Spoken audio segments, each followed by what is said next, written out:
The Koth wind howled through the broken buildings. Dust filled the air. The world was quiet. Too quiet. Most people were gone. Some had died. Others were taken. Reed sat alone in his underground bunker. It had been 6 years since he last saw another human face. He had food, water, and power from an old generator. He followed one rule: never open the door after dark. He wasn't sure where that rule came from. Maybe it was something he heard on the radio. Maybe it was just fear. But he followed it. Always at night, things moved above. Strange lights passed the sky. Screeches echoed from the empty streets. Sometimes someone would knock. But Reed knew those knocks were not human. He survived by hiding, by staying quiet, by locking the heavy door at sunset. But tonight, something changed. It was late. The wind outside was strong. Reed sat near his small heater, reading an old book. Suddenly, he froze. Knock, knock. His heart jumped. Not again, he thought. Not tonight. He moved slowly toward the door. He didn't speak. He didn't breathe. His fingers reached the shotgun hanging on the wall. Then he heard it. A voice. A woman's voice. Please, take me for one night. Just feed my children. Reed blinked. Did he hear that right? The voice came again, weaker this time. They haven't eaten in days. Please. Reed's hands tightened around the gun. No one had knocked in months. And never like this.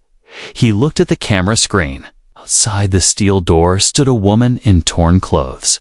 Behind her were 2 small children, thin and quiet. They looked human. But something felt strange.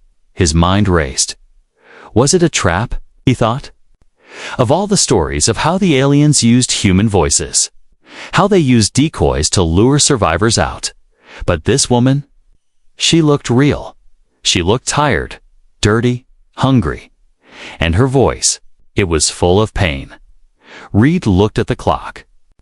2:03 a.m. Never open the door after dark, he reminded himself. But the knocking came again. Knock, knock, knock. Knock dot, then the voice. Softer now. Just for one night, I won't stay. Reed stood in silence. Then, slowly, he walked to the door panel. He pressed the intercom. Who are you? He asked. The woman looked into the camera. Her eyes were red, not glowing, just tired. My name is Alia, she said. These are my children. We've been running.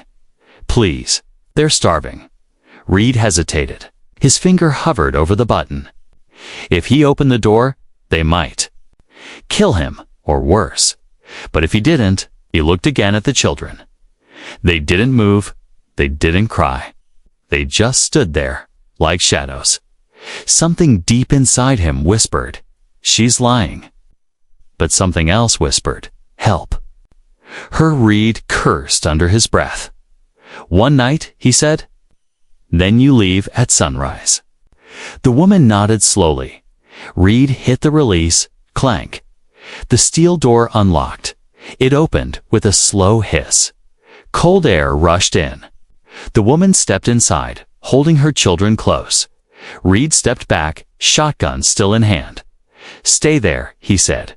Don't move too fast. The woman didn't argue. She looked around the bunker, small but safe. Warm. The children said nothing. Our faces were pale, their eyes too wide, too quiet. Reed pointed to the corner. Sit there. The woman obeyed. She sat down and pulled out a small blanket for her kids. Reed handed her a can of beans and a bottle of water. She ate like she hadn't seen food in days. The kids didn't touch anything. They just watched.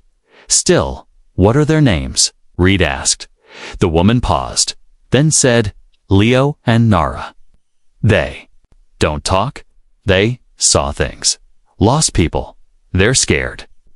Reed didn't believe her fully. Something was wrong. But he didn't push. Hours passed. The heater hummed. The wind screamed outside. Reed stayed awake, gun close. The woman slept lightly, holding her children, at 4 a.m.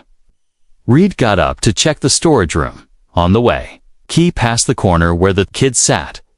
They weren't sleeping. They were awake, staring at the wall, drawing with their fingers.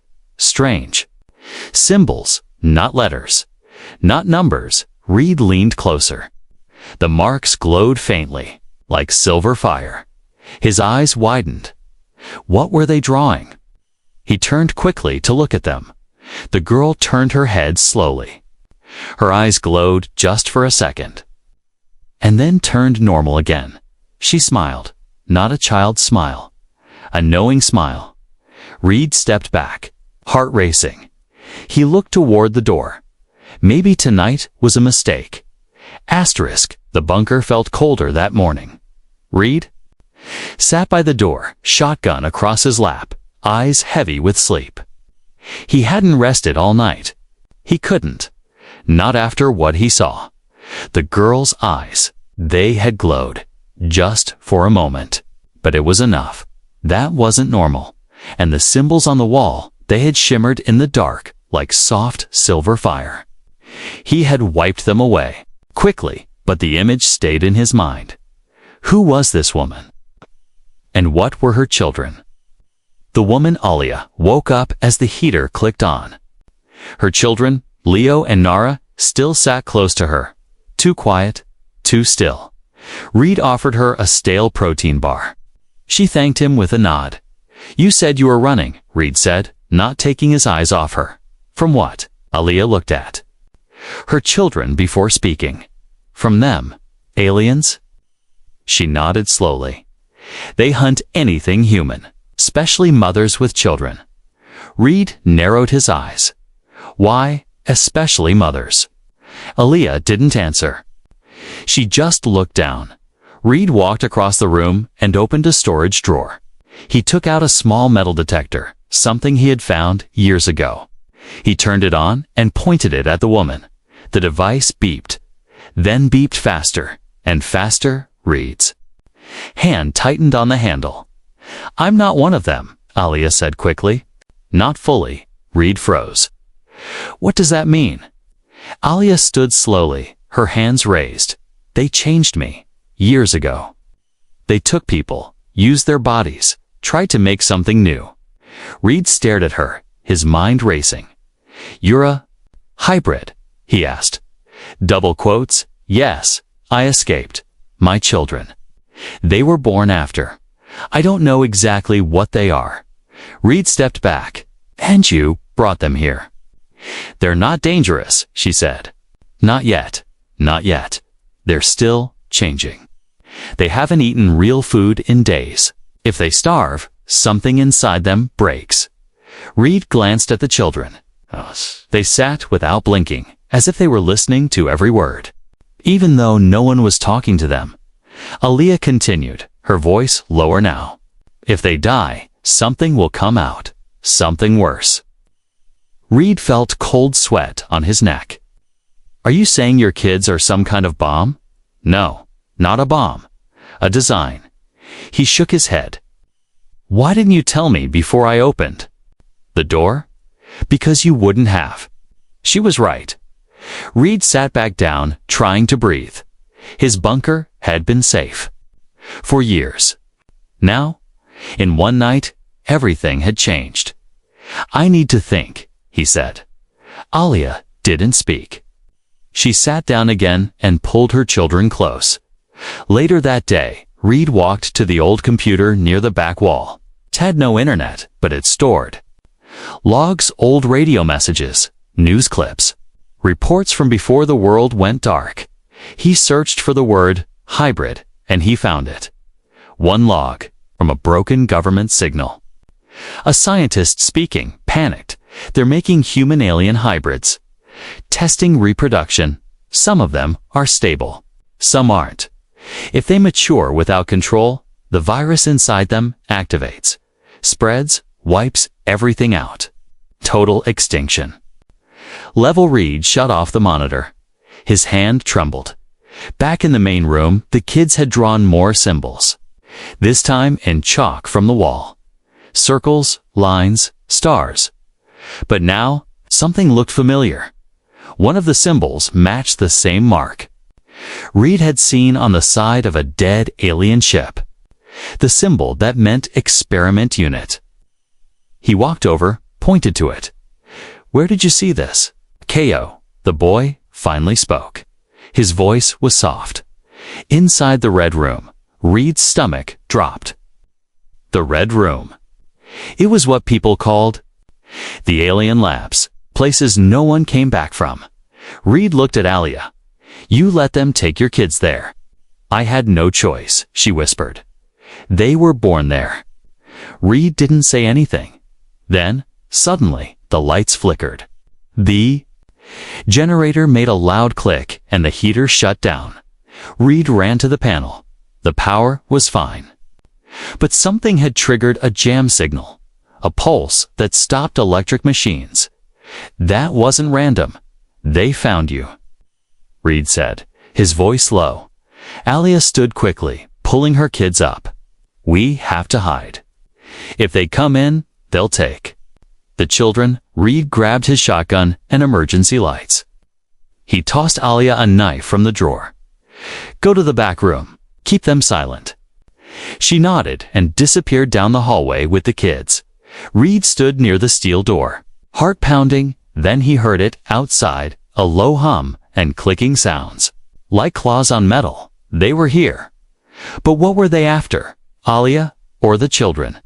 And, more importantly, if the kids were changing, how much time did he have left? The silence after the hum was worse than the noise itself. Reed stood frozen near the steel door, the shotgun tight in his grip. The walls of his bunker, once his safe place, now felt like a trap. Outside, the sound had stopped. No footsteps. No claws, no voices, just the heavy, choking silence. He turned off the lights. The backup battery flickered softly. A red glow filled the room. His thoughts were racing.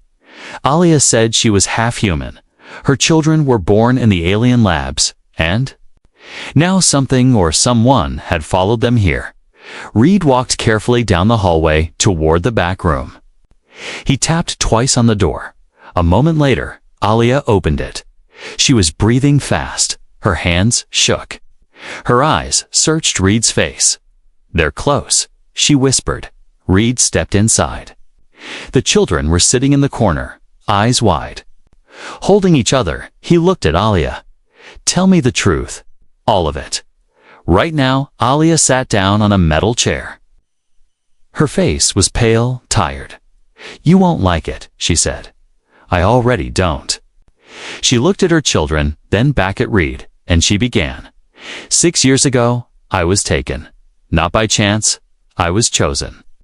They scanned Earth's systems, picked people with strong DNA, healthy minds, strong bodies. They didn't just want to destroy us," she said. "They wanted to become us." Reed's heart thudded.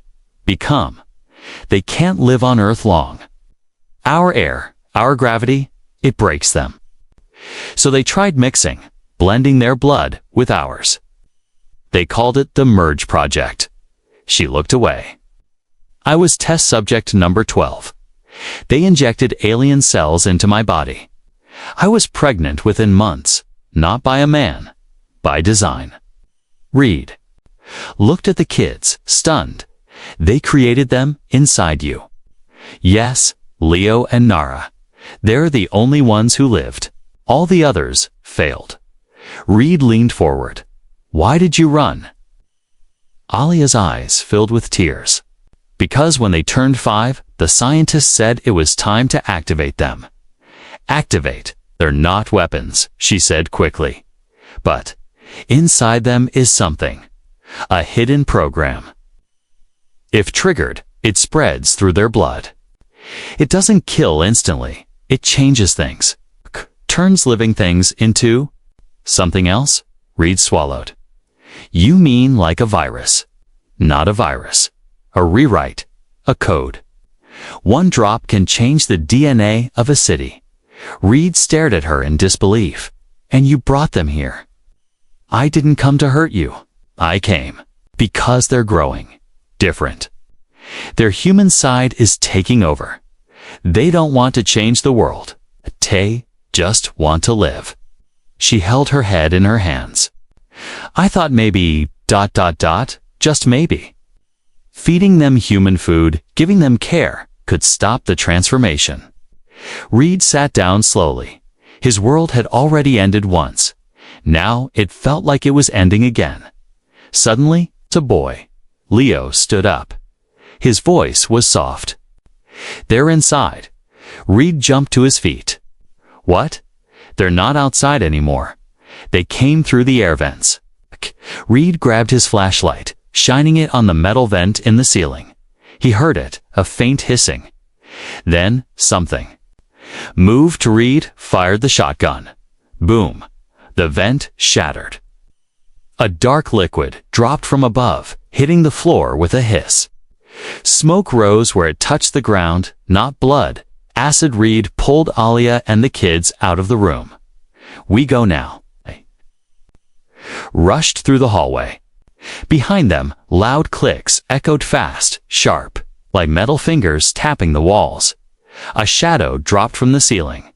Tall, bone-thin, covered in black armor, its head tilted sideways.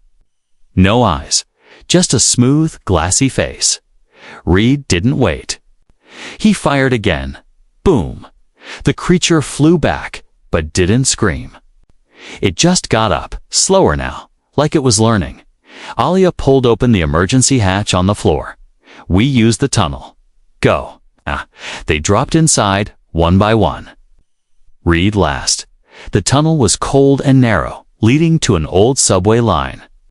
They ran in silence, breath hot in the dark. After half an hour, they stopped inside a half-destroyed train car. Reed sat on the floor, breathing hard. We can't keep running. Alia nodded. I know. Leo and Nara sat across from them. For the first time, they looked tired. Human Alia reached into her coat and pulled out a small silver cube. What's that? Reed asked. A key, she said, to shut down what's inside them. Reed's eyes widened. You had it all this time, right? She looked down. I wasn't sure it would work. Reed stood. And now? I don't know. But I'll try. Just as she pressed the cube, Leo gasped. His body began to shake. Glowing lines appeared across his skin like alien circuits. Nara screamed. The cube blinked red. It's too late, Alia whispered. The change has begun. The subway car shook as Leo's body lit up. Glowing lines crawled across his skin like roots of light. His eyes rolled back, then turned solid white. The air around him changed heavier, charged, electric. Reed raised his shotgun but didn't fire.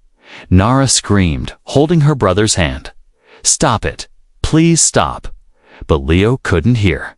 He floated 2 inches above the floor. His skin flickered between human and something else. Something metallic. Something alien. Alia knelt beside him, the silver cube in her hand, flashing red. Come on, she whispered. Let me in. Let me shut it down. Reed stepped back. Shocked, he's transforming right now. No, Alia said, her voice shaking. He's being pulled.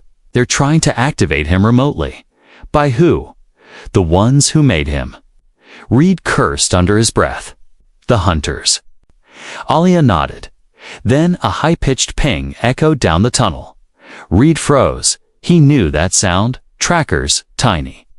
Drones the size of coins. Silent, fast, deadly. Reed grabbed his flashlight and turned it off. No talking, no lights. They're scanning. For sound, they all crouched in the dark. A faint red glow moved down the tunnel. 1, 2. 5 drones hovered silently in the air, like glowing bugs. They scanned the area, Reed whispered. Cover him. Alia pulled Leo close and wrapped his body in her coat. The glow from his skin faded, not gone, but dimmed. The drones passed over them. One stopped, it hovered above Nara. She held her breath. The drone chirped once click. Then, a thin laser beam scanned her face.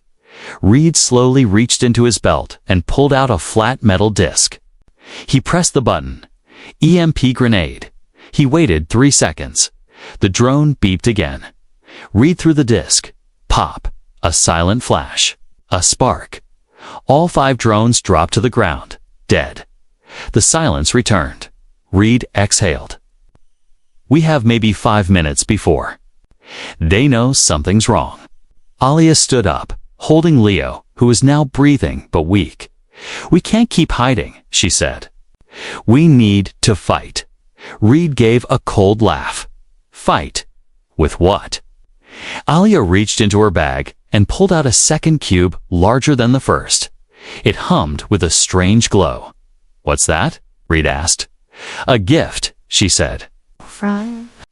Someone who doesn't want to see Earth burn. You stole it. No, he gave it to me. A rebel. One of their own. She placed the cube on the ground. It unfolded like a flower, sharp metal petals forming a circle. Inside was a small gun. Sleek, alien. Beautiful. Reed stared at it. That doesn't look human. It isn't, Alia said. But it works. She handed it to him. 1 shot can cut through a hunter's armor. 2 shots can kill 1. And what kills 5? Reed asked. Alia looked at him. We don't run anymore. We lure them in and we end this. They moved to an old station platform, wide open. Empty. Perfect for an ambush. Alia set up motion sensors using parts from dead drones. Reed checked the shotgun, then the alien weapon. It felt warm in his hands, like it was alive. The kids hid behind the pillar with a blanket and rations. Reed glanced at them. They're gonna be okay? Alia nodded. For now. Then she looked at Reed. Why are you helping us? He didn't answer right away. Because 6 years ago, he finally said, someone knocked on my door. I didn't open it. Lies. Eyes softened. He continued. Next morning, I found blood, toys, and 2 small shoes outside the bunker. A pause. I swore I'd never open the door again. And never live with that guilt again either. Alia didn't speak. She didn't need to. They waited. Minutes passed. Then they came, not through the tunnel, from above. A metal panel burst open. A tall figure dropped onto the platform, 7 feet tall. Armor, black like oil. No eyes, just smooth, glass face. Arms were long, ending in claws that dripped acid. Another dropped beside it. Then a third. Reed whispered. 3, maybe more.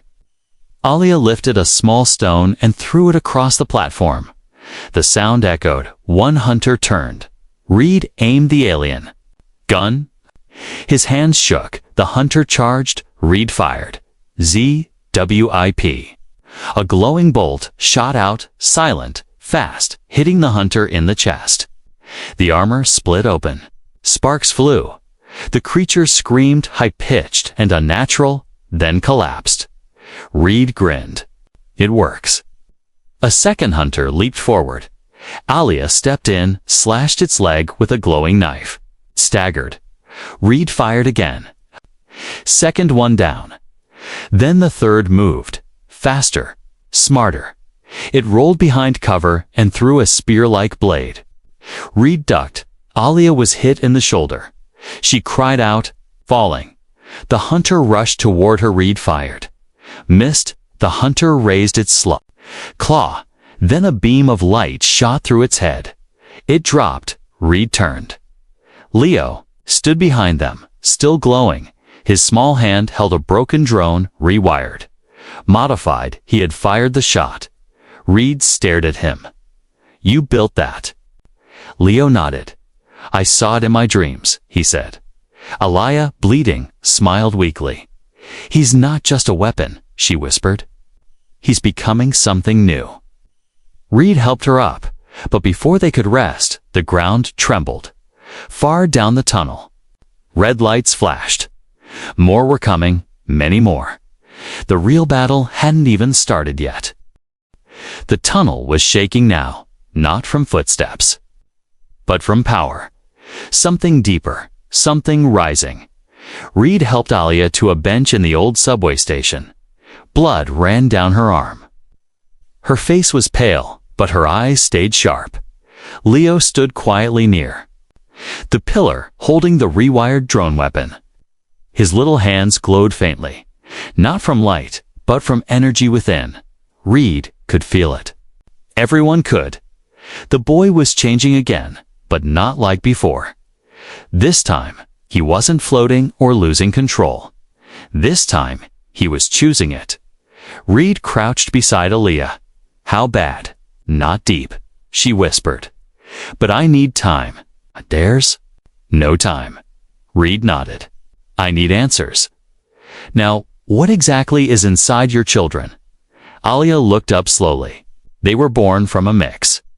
Human DNA, alien code. But inside their blood is something else. She paused. "A backup plan?" Reed frowned. "For what?" "The alien army failed to take Earth. If humans fought back too hard, they built a weapon that would grow inside the next generation. Leo and Nara were meant to be the carriers." Reed felt a chill. "You're telling me," he said, "your children were made as walking time bombs?" Alia shook her head. "No, not bombs. Rewriters. Their blood holds a sequence like a key. If they die or are activated fully, the code releases. It changes everything around them, turns life into something not human, like a virus." "No," Alia said, "like a rebirth. The end of Earth as we know it." Reed looked at Leo, who was now sitting quietly beside Nara, drawing something with chalk, a spiral, a symbol. The same one Reed had once seen carved into the walls of a crashed alien ship. "You said this could be stopped," Reed said. "The silver cube. Why didn't it work?" Alia sighed. "'Cause Leo isn't just reacting to orders anymore. He's growing a mind of his own. Is that good or bad?" "I don't know," she whispered. "It depends on what kind of mind it becomes." Suddenly, a soft beeping echoed from the far wall. The motion sensors. Reed stood quickly. On the old train tracks, something was moving. Not walking, crawling. A long figure, thin and twisted, pulled itself through the tunnel. Its body dragged like melted metal, but its face, or what was left of it, had two human eyes, still blinking, still alive. A failed hybrid. Reed aimed the alien gun, but Alia touched his arm. The creature raised a shaking hand. It pressed a glowing crystal into the wall. A hologram appeared, flickering blue. A message in alien voice, broken but translated: "Project failed. Earth resistance stronger than expected. Phase 2, activate children of seed. Last hope, pure rewrite." Then the hologram died. The creature let out a breath and collapsed, melting into black dust. Reed stared at Alia. "What the hell is the seed?" She didn't answer, but Leo did. "The seed is me." His voice was calm to calm. Everyone turned to him. "I hear them in my sleep," he said. "The ones who made me, the ones who left. They still watch. From the edge of the stars." Reed stepped forward. "Leo, listen. Whatever they want, you don't have to do it." "I know," Leo said. "That's why I won't." He held up his hand. A faint blue glow lit the air. "I can feel it inside me. The rewrite code. But I can also feel Ariusel. Everything else. My mother's pain, your fear, Nara's dreams." He looked at them, one by one. "I don't want to destroy this world. I want to protect it. Alia wiped a tear from her face. But Leo continued. They won't let me. They're coming.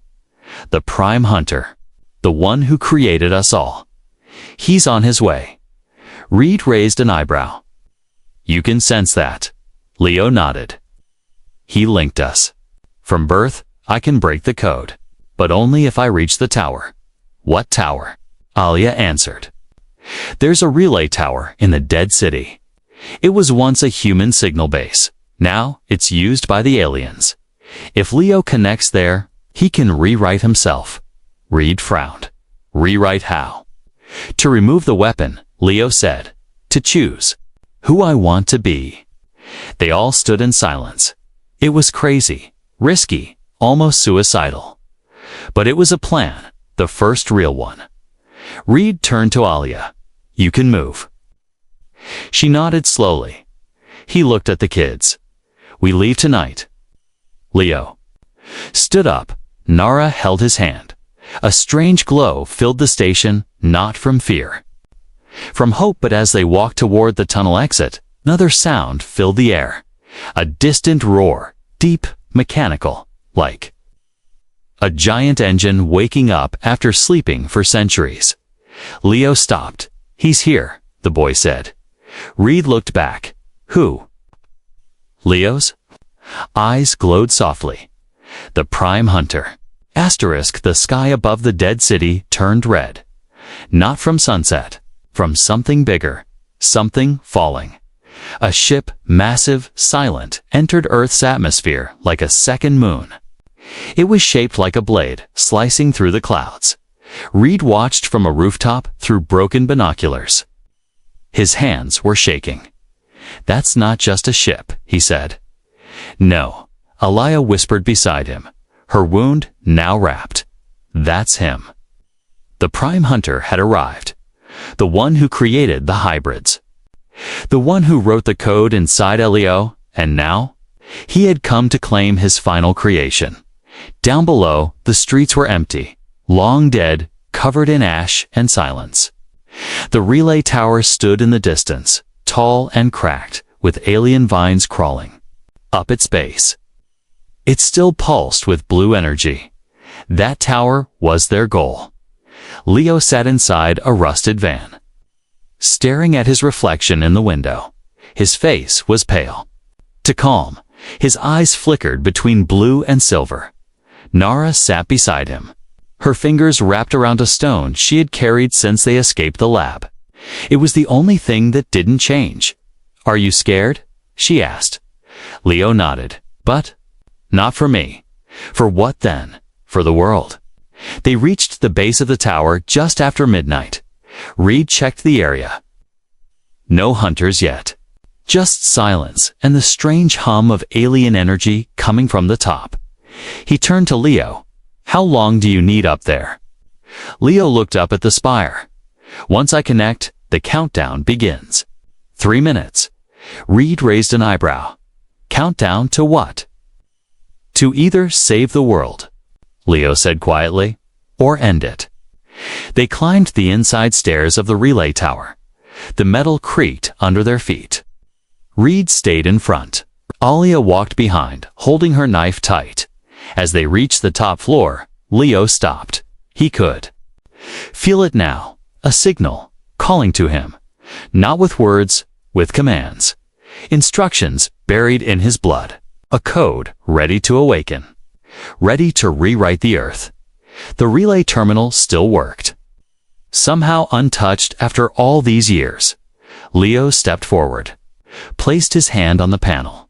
The machine lit up. Symbols danced across the screen. The connection had begun suddenly. Alia fell to her knees, grabbing her head. He's here. He's inside my mind.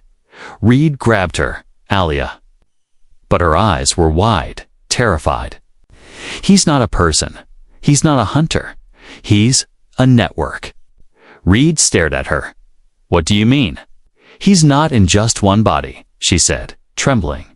He's in every hybrid, every drone, every signal. He's watching us. Right now? Just then, the side wall of the tower exploded. Debris flew. Smoke filled the air. A figure stepped through the dust, tall, armored, silent, but it's time, not black like the others.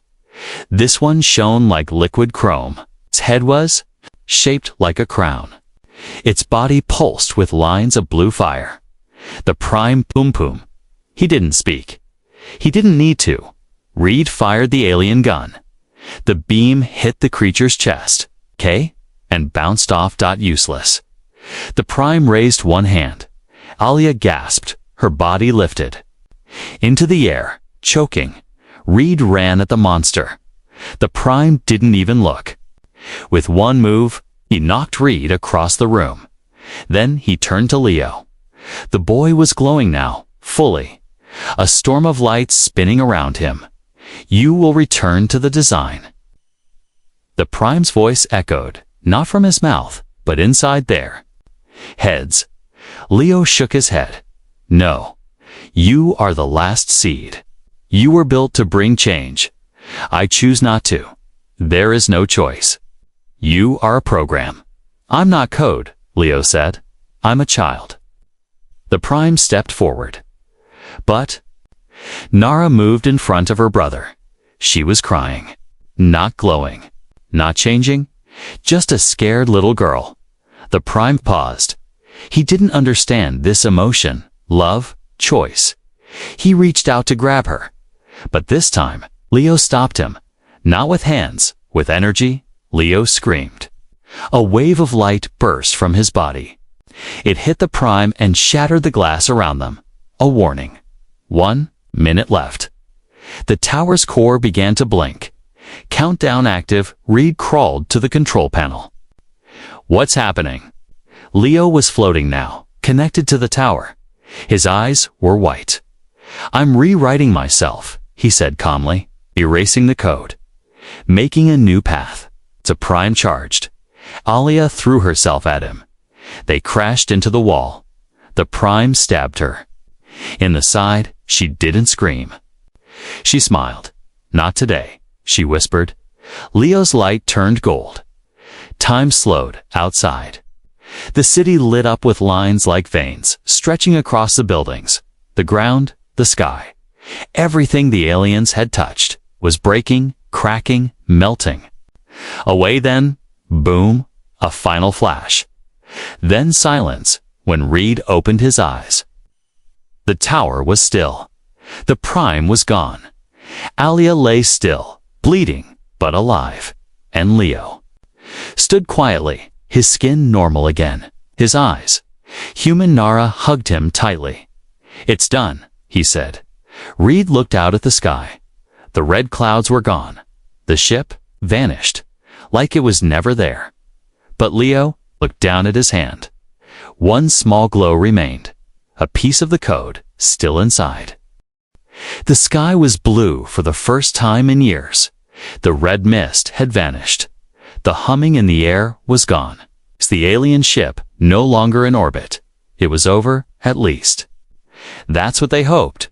Reed stood on the edge of the broken relay tower, watching the city below. Everything was still. No machines, no drones, no whispers in the static. Just wind, sun, and silence. Leo sat nearby, holding Nara's hand. They were both quiet, tired, changed, and Alia. She was dying. Reed had carried her down the tower after. The final flash. Her body was light. Blood still flowed from the wound in her side. He'd wrapped it tight, given her pain meds. But deep down, they both knew. She wasn't going to make it. Now she lay under a blanket near a broken radio. Her breaths short and uneven. Leo sat beside her, one hand on her chest. Feeling each heartbeat like it might be the last, Reed approached.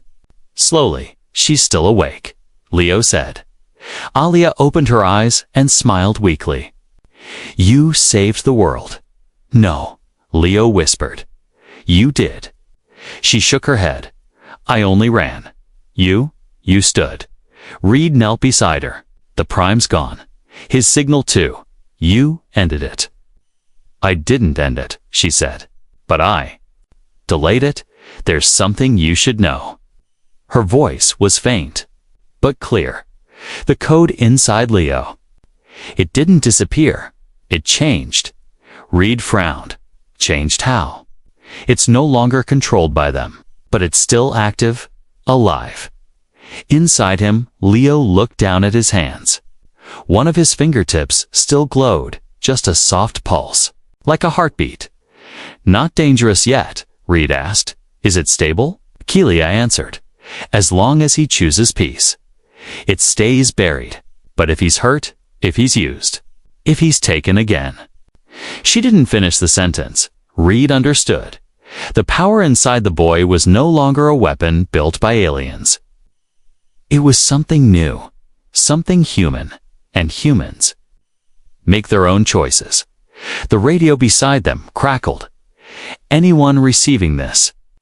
Is Station North, please respond? Reed grabbed the mic. This is Reed. We're alive. 3 survivors requesting evac. The voice came back. Coordinates. Reed gave them. The voice replied. Hold position. Sending drone scout. You're not alone. Repeat. You're not alone. Reed smiled. After 6 years of silence. Another voice. Alia laughed softly. Told you we weren't the last. But then Alia gripped Leo's hand. Her face tightened. It's time. No, Leo said. Stay. You'll be fine, little star, she whispered. You shine brighter now. You're not theirs anymore. Her eyes turned to Reed. Take care of them. Reed nodded, voice low. I will. Alia closed her eyes. Her last breath was soft, like sleep. That night, they buried her beneath a tower, using a broken metal door as her gravestone. Leo carved a message into it with his glowing finger. She gave the world one more chance. The next morning, the drone arrived, a smooth white machine with a blinking blue light. It scanned them, confirmed they were human, then opened a hatch. Inside was food, water, a message screen, read it aloud. To all survivors, Earth is waking up. You are not alone. Evac available, but rebuilding begins soon. Humanity will rise again. Leo watched the drone rise back into the sky. He turned to Reed. What happens now? Reed smiled. Now. We start over. 2 days later, they reached the outer camp. Survivors greeted them. Dusty faces, tired eyes. But, alive, children ran between tents. People cooked over fires, laughed, hugged. Humanity, the real kind, had survived. Weeks passed. Leo helped build homes using pieces of old tech. Nara painted stars on the walls.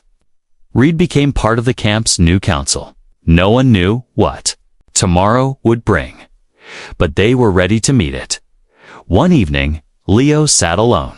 Watching the sky, Reed joined him. It's strange, the boy said. Sometimes I still hear the code, like a whisper. Reed didn't answer, just waited. Lio looked up.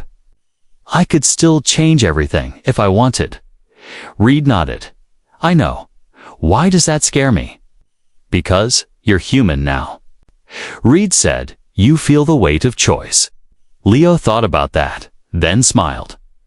I think I like it better this way. The stars above twinkled. No ships, no red sky. Just stars, and somewhere far across the galaxy, the ones who made the code were watching. But this time, they saw something different. They saw a species that didn't just fight back. They healed. They chose. They refused to become like their enemies. This was not their Earth anymore. It belonged to humans.